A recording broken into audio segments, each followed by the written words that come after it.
Hello everyone. In today's video, we are going to discuss about the Kruskal algorithm. Note that the objective or the goal of the Kruskal algorithm is to find or to construct a minimum spanning tree or a minimum cost spanning tree. To know the definition of what do you mean by minimum spanning tree or minimum cost spanning tree, please refer my previous video wherein we have discussed the Kruskal algorithm. There I have defined that the minimum spanning tree is a spanning tree with minimum weight, Now, before going to the algorithm of Kruskal, let's trace the Kruskal algorithm for a particular input and we'll see how Kruskal algorithm works. Even for Kruskal algorithm, the input is a weighted graph as similar to that of the Prim's algorithm.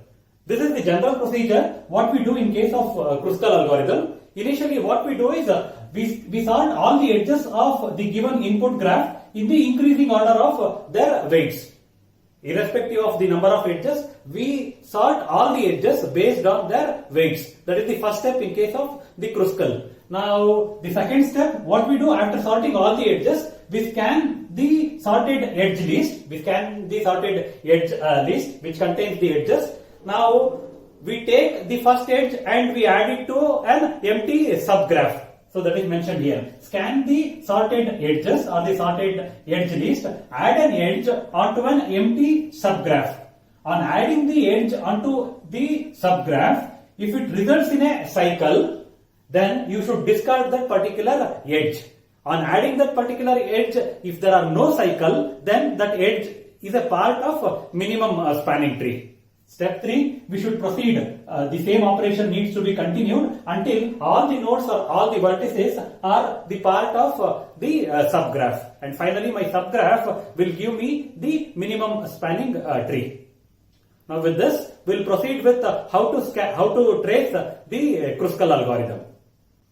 Let's consider a graph with 6 vertices and some edges. Now, what was the first step? First step was we need to sort all the edges based on the cost of the edge. Now, if I sort first edge is AD with a cost of 1, I have considered this. Next is AB, next is BC with a cost of 1.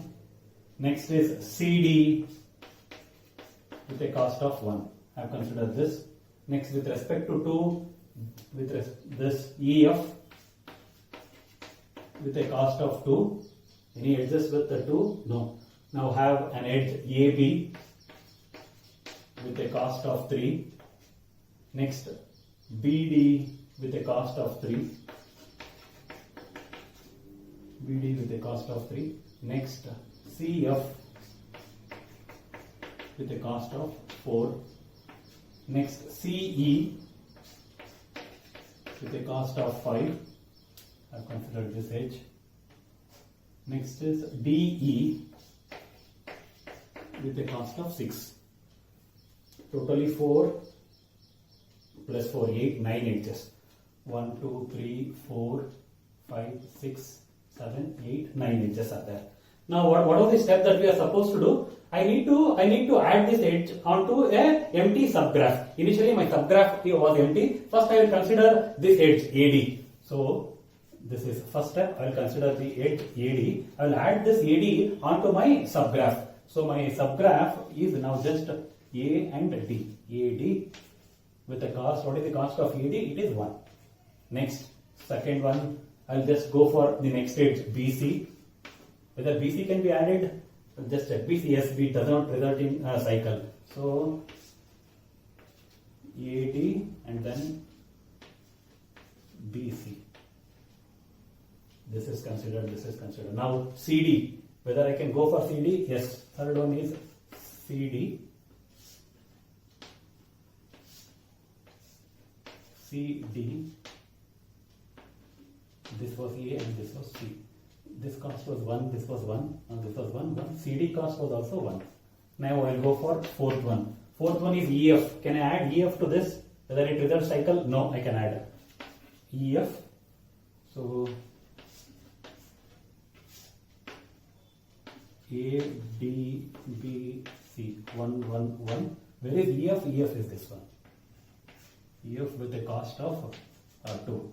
Now fifth one, BD. Can I add a BD?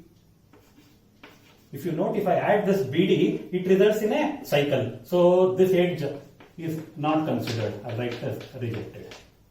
Next, sixth one, after BD, sorry, before BD there was a, before BD there was AB. AB. Can I consider AB? If I consider AB, even this results in a cycle. So this is rejected. Next, after AB it is BD. If I go for BD also, it results in a cycle. Rejected. Seventh one is CF. Whether I can go for, this was E and this was F. Can I go for CF? Yes, I can go for CF. Now,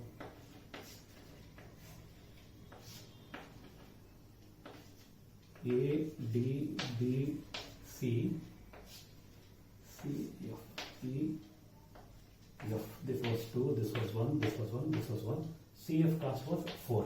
Now if you see, my subgraph is having all the vertices. In this there were 2 subgraphs. Now in this I have a single subgraph with all vertices. Now I am supposed to stop here. Don't proceed further. There is no meaning in proceeding further. Now what is the cost? It is 1 plus 1, 3, 3 plus 2, 5, 5 plus 4, 9. The cost is cost of MST is equal to 9. So this is how we trace Kruskal algorithm. Now I think with this, one more information is, see this and this 5 and 6 are rejected. 5 and 6 are rejected. So how many total iterations that we are supposed to consider? 1, 2, 3, 4 and 5. Because there are 6 nodes, you note in case of the generalized greedy algorithm, the number of elements to be considered is 1 less than the number of iteration to be considered is 1 less than the number of elements. Here the number of vertices is 6, so the number of iterations to be considered is 5. 1, 2, 3, 4 and 5.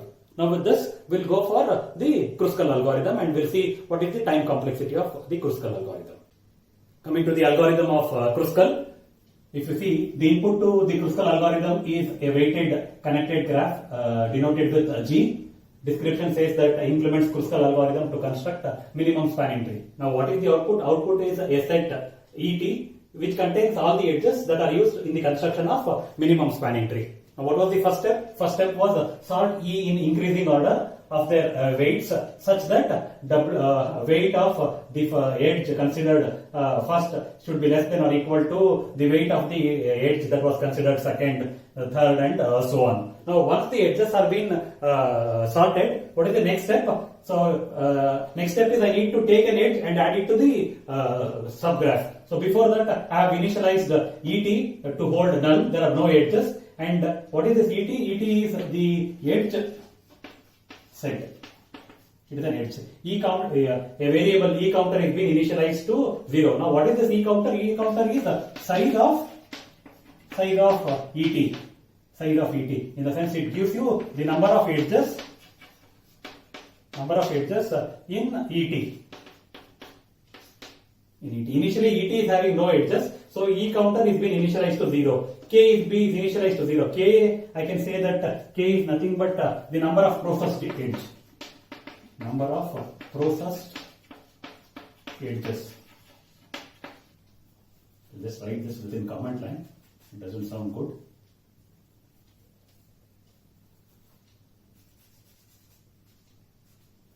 So this is the edge set and this is the size.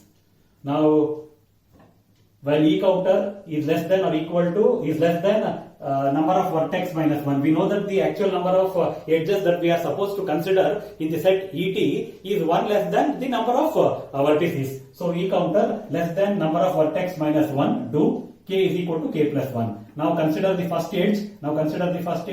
And add it on to the subgraph. On adding on to subgraph, if it is acyclic. If it does not result into cycle, then I need to process that particular edge onto ET. It is a part of ET. And then I am updating the E counter. If this is a cycle, I am not updating the E counter. Once all the vertex are being considered as a part of my spanning tree, then I need to stop the algorithm. Finally, I return the set ET.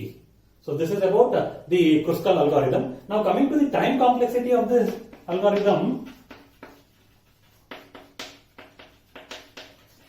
Now if you see, there are two steps. First step is sort all the edges, sorting the edges. Second one is extracting the edges. Extracting in the sense, consider I need to extract some edges which should be a part of my minimum spanning tree. Extracting the edges. Now, what is the time taken to sort the edges? If I use an efficient sorting algorithm, something like a heap sort, then the time complexity is E log E. That is E log E. E log E. And what is the time taken to extract the edges? It depends upon how many edges are there in the graph. That is order of E. Among these two, which is having higher order is E log E. Hence, the efficiency is E log. This is about the time complexity of Kruskal algorithm. This was about how to find the minimum spanning tree using the Kruskal algorithm. Thank you.